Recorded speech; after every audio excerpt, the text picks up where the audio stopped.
Divorce happens. In fact, it happens to almost 50% of first marriages. So let's talk about it. Welcome to Divorce Happens, a podcast to educate, inspire, support, and yes, make you laugh through divorce and beyond so that you can start fresh on the next phase of your journey. Remember, divorce happens, and then we start fresh. You get divorced. You get divorced. Getting divorced? I'm getting a divorce. You're getting a divorce. Because she's getting a divorce. So what if I get divorced?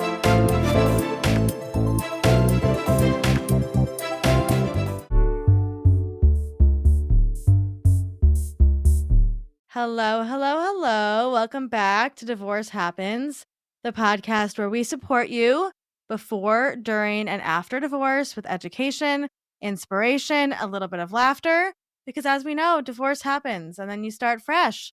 And we're here today with a topic we get asked about a lot with two people who I'm very excited to chat with. So I'm going to actually have you guys introduce each other. So Brian, can you tell us who Scarlett is? Scarlett is a writer. She currently is writing for her Substack about divorce. And if you haven't checked out her writing, you really should, because she's a beautiful writer.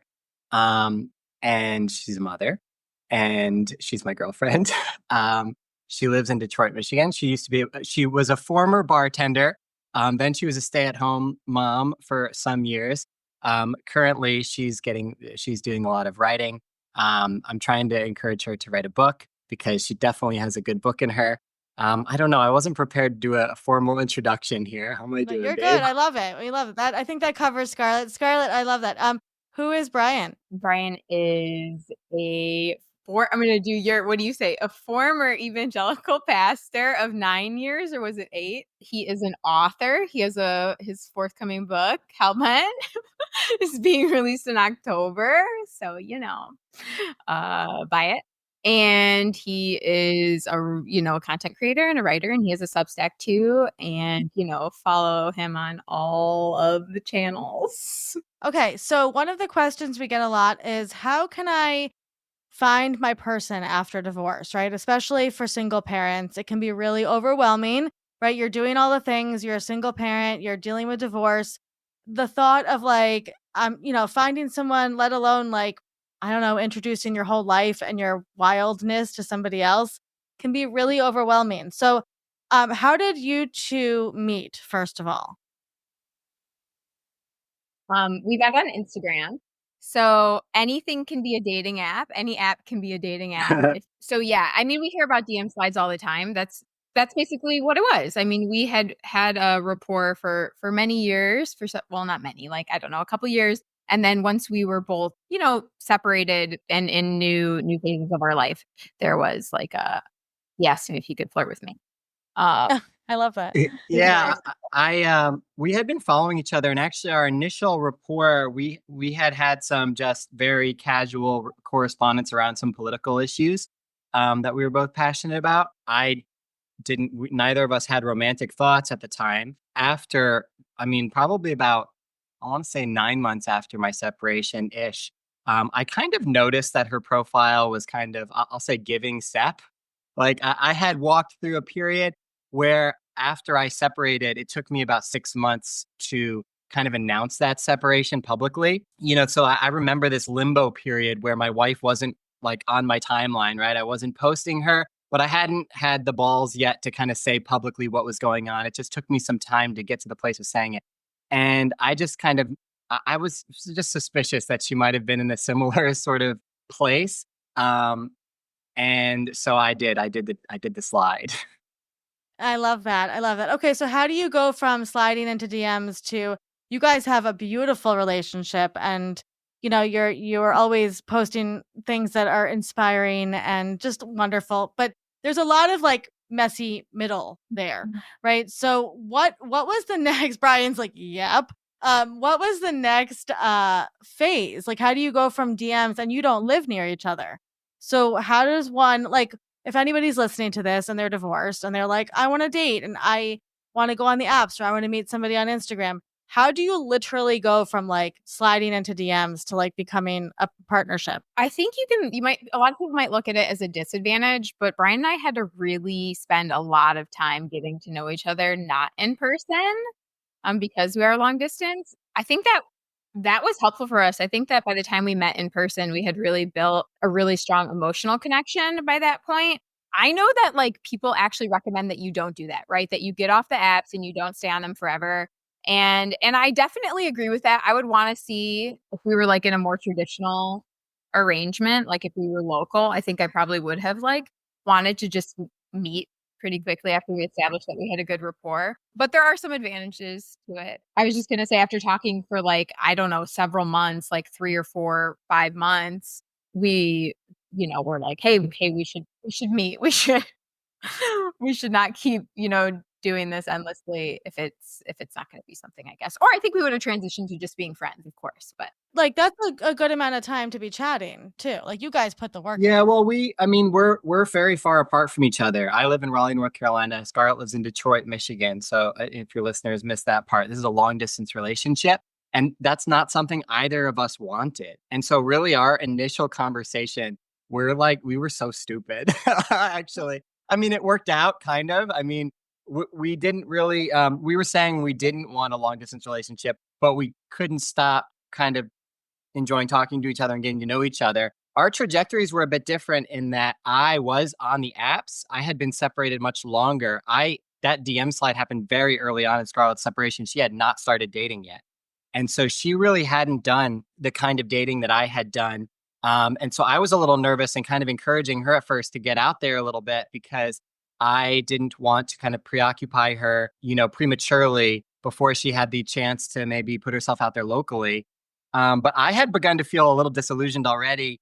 I had dated some folks that that didn't have kids, which was nice from like a flexibility standpoint. They made me feel like young and exciting. We can go out and do fun stuff or whatever. But I kind of felt a lack of connection at a certain level as well.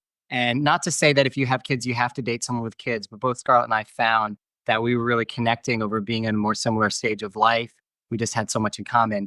And so we were kind of just drawn to each other despite the distance. And so we found ourselves saying, well, we should meet against our better judgment. And here we are. Okay, so you bring up a great point, Brian, is the kid thing. Like I know for me, I'm single, I have 2 boys, and I'm like, who is going to put up with this madness, right? Like the meltdowns and the homework and the everything, the messiness of kids. So how did you kind of like introduce your kids to each other, and how did that go? Was it what you were expecting? Is it something you talked about? How did you integrate your exes into that also? So because of the nature of our relationship being long distance, I think that's a good thing in terms of our children. Like, I think children benefit from slowly kind of transitioning to having other people in their lives. So that really put the brakes on for us. Brian and I had been together for like basically a year before he met my kids, and about 6 months, I think, before I was introduced to his children. And yeah, I think slow is better. But I also am not into, I think a lot of people come at this from different ways and they like do like a soft launch of the person where they're like, this is a friend, right? And then they kind of like have their kids around this person, Yeah. and then they then like upgrade them. They're like, oh, actually, it's my girlfriend or a boyfriend. And that's fine. I don't have judgment about that. I don't really understand it. I think it's more for like your own personal comfort. But I don't think that's like a necessary step in it. I just like to be kind of upfront from the jump. Scarlett, did your girls know about him? Did they FaceTime? Did they like you obviously talked about him. He was a big part of your life. Yeah, so what I did is when I felt like it was an appropriate time, I introduced the idea to them that I was in a relationship, and it was super casual. And I have different conversations with my kids because I have 2 6-year-olds and a 9-year-old. So based on like where they're at developmentally, I usually separate them for conversations of like a more serious nature because they just require different things and different information from me. So I told them separately, and it was really casual. Just, oh, I want you to know that I have been spending time with this person and I really like them. And, eventually, they might be coming around and you'll meet them. And then I also did for our kids, they don't care at all about us. Kids really don't. They don't care about their parents' relationship. They just want to feel consistency and be and know that they're loved and taken care of. So as long as you provide that for them, they're great. Our kids just really like that we both have kids.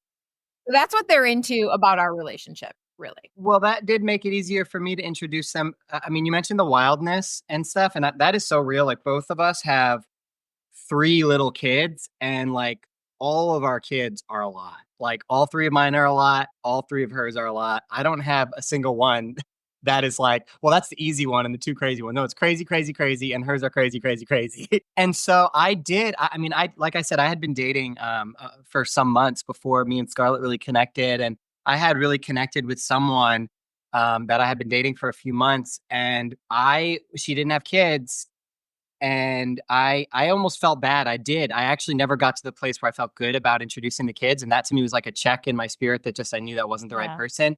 And part of it was, I'm sure that they would have been a great mom and a great person, but it just felt like a lot to unload on somebody who didn't have kids of their own. That like now these 3 wide open people, like, are you really going to enter into this? It's a lot to ask for somebody. And It so is. it did feel a bit easier to kind of be with someone who like they get it. And even though the idea of all 6 is like impossible madness, it already is kind of like impossible madness in my house. And I'd rather have Right. somebody who also understands what it is to be in an impossibly mad situation, rather than Yeah. someone. I didn't want to feel like I was robbing someone's life and like, saneness, I think from them. So, I your get that. kids and what they need and stuff. But that did help with that idea of like, yeah, I didn't feel like I was introducing wildness to Scarlett. I knew that her life was already very wild. And by the time we were going to introduce the boys, I mean, they knew that I was dating. They knew that I had dated other people, that I was on the dating scene. They had not met another girlfriend, but they knew about people that I had dated. They had seen pictures on my phone just because they're snoopy and they like notice things. And so I can't remember exactly how they found out about Scarlett. I think they saw me FaceTiming her or talking to her. So I told them about her before they met. And they really, again, like Scarlett said, they don't really care that much about who I'm romantic with. They want to feel safe. They want to feel loved. They want to feel prioritized. They got really, really excited about Scarlett's daughters. And so that's been a really fun thing. They all want sisters. So it's a really cute thing. And sometimes that introduces other complications, like when the kids don't get along. Thankfully, that has not been our experience.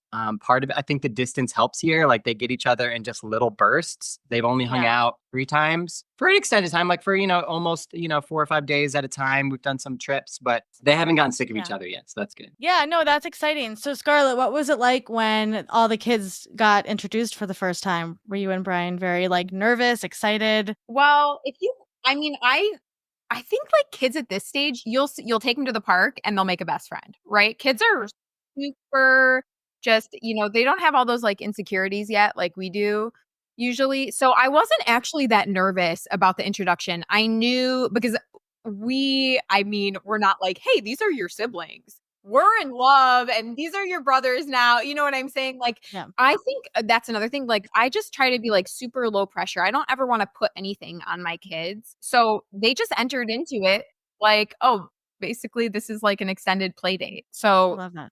it was super chill. I did want to touch on like Brian was talking about the pros to being with someone who has kids. And I love being with someone who has kids because I feel like totally seen. I feel completely seen and understood because he's a parent, right? So we can relate on like many aspects of our individual identities.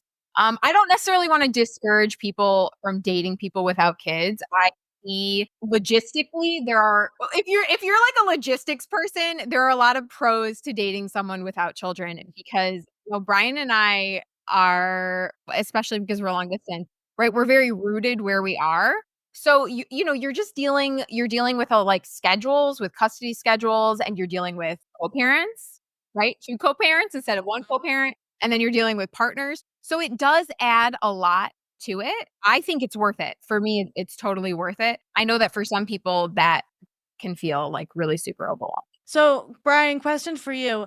Somebody's listening to this and they have kids and they're just feeling like insecure about letting somebody into that, that messy life, that beautiful, messy life. What would you say to them? Like, what would be some words of encouragement? Well, I mean, it obviously depends where they're at. Like, I don't know if a lot of these people, like, they haven't even put themselves out there yet because of that fear, right? And so I think it's a difference. What I would say to somebody who is in a relationship and just wondering, is it the right time to introduce, versus someone who hasn't even put themselves out there because they're like, oh, my family, my kids, it's just too much. I shouldn't date. I think a lot of moms especially have this guilt that, like, putting themselves out there or being, a person who's dating and interested in their own romantic life makes them a worse mom in some way, that's like doing a bad thing to their kids. And so I would encourage them that, like, listen, if you're not ready, fine. But if you're longing for that companionship, your kids don't need you to be single to be a better mom. That doesn't, like, prove anything to anyone. I encourage people to get on the apps. Although I didn't find Scarlett on the dating apps, I was on the dating apps and I had a lot of good dates, and a lot of good connections came from those apps. Um, and I think it can be discouraging, and I get why people hate on them. But I do think in some ways they've made it easier than ever to find people, to connect with people. You can see right off the bat if they have kids. What people are generally looking for. Especially some of the apps like Hinge have a reputation for people that are really looking for connection. You can kind of set the settings so you're finding somebody who's interested in legitimate connection.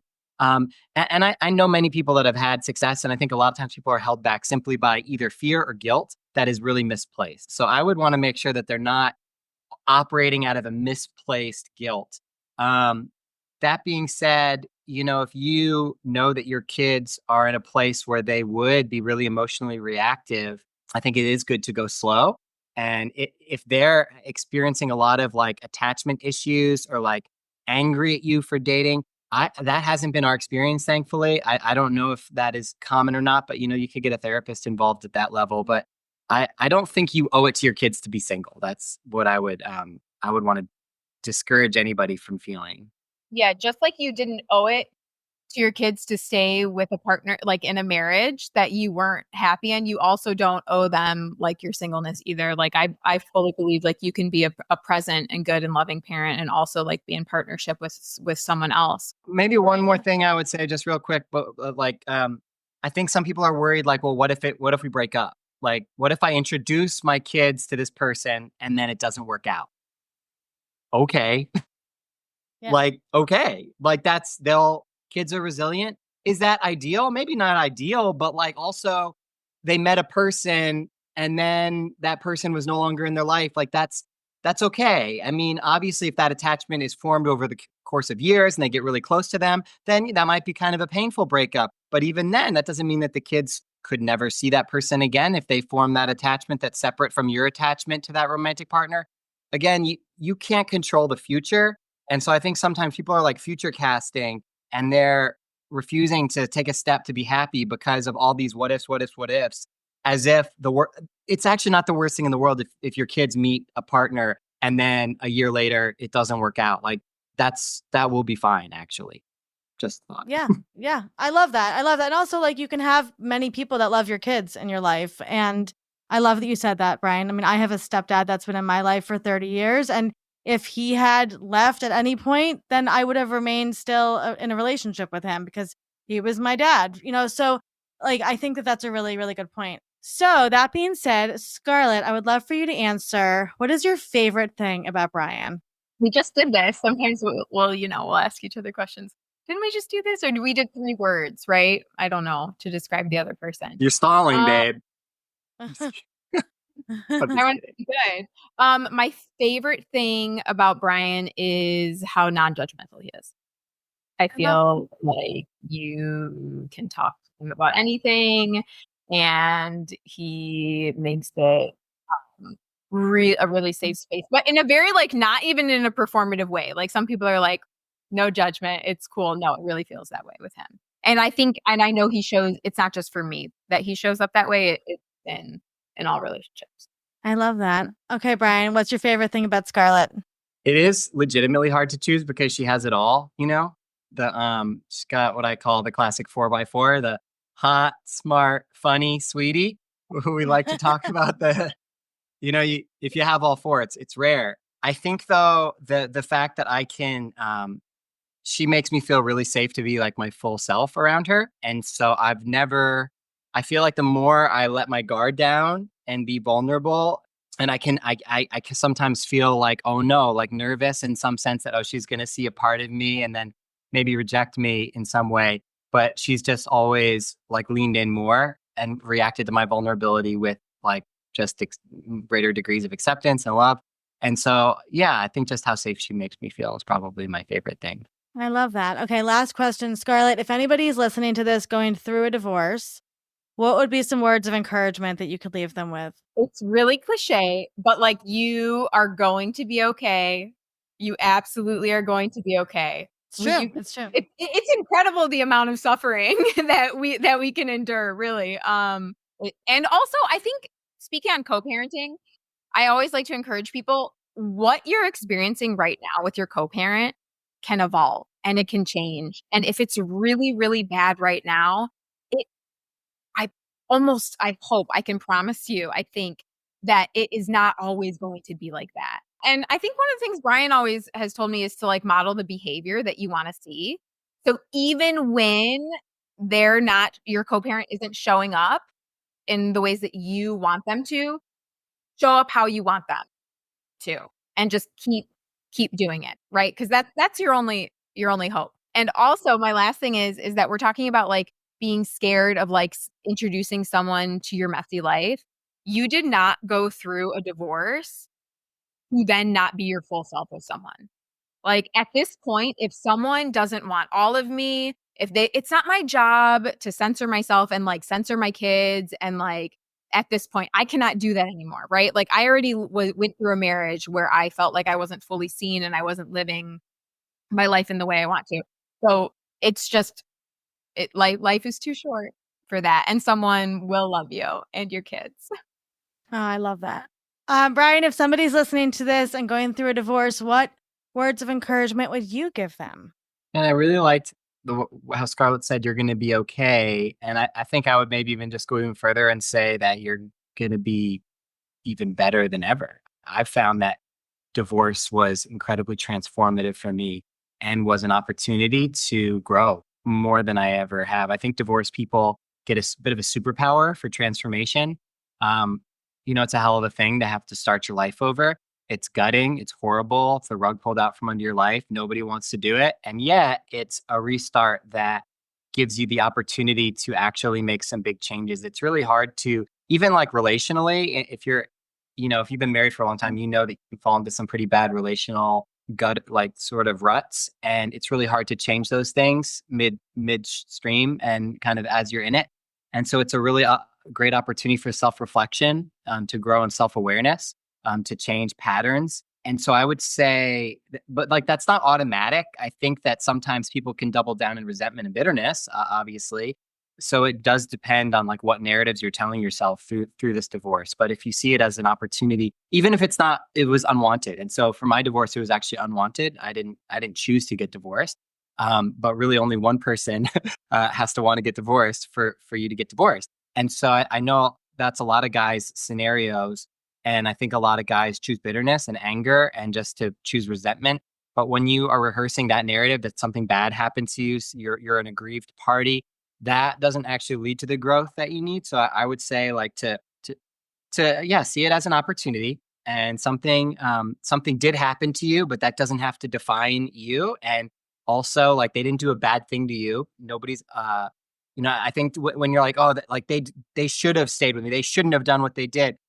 Like, okay, that's a feeling, but is that really true? To sit in that truth, like nobody's obligated to be in a relationship with you, like no matter how great you think you are, maybe you're great, maybe they got you all wrong, but nobody's obligated to be in a relationship with me. And for me to let that go and then say, okay, like, how am I going to grow from this?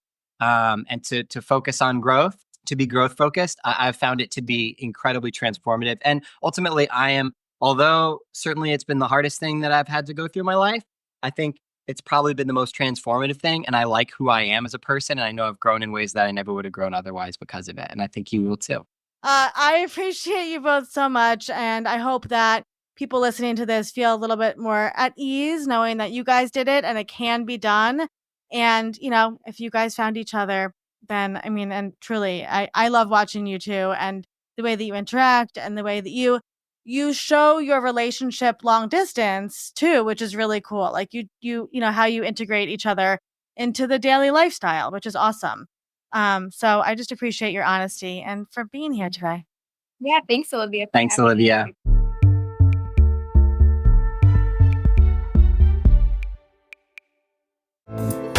Divorce Happens is produced by Fresh Starts Registry, the only divorce registry platform for everything you need to begin again, including home items, hype team, and everything in between. Remember, divorce happens, and then we start fresh. We're here to support you before, during, and after divorce. Head to freshstartsregistry.com for more info.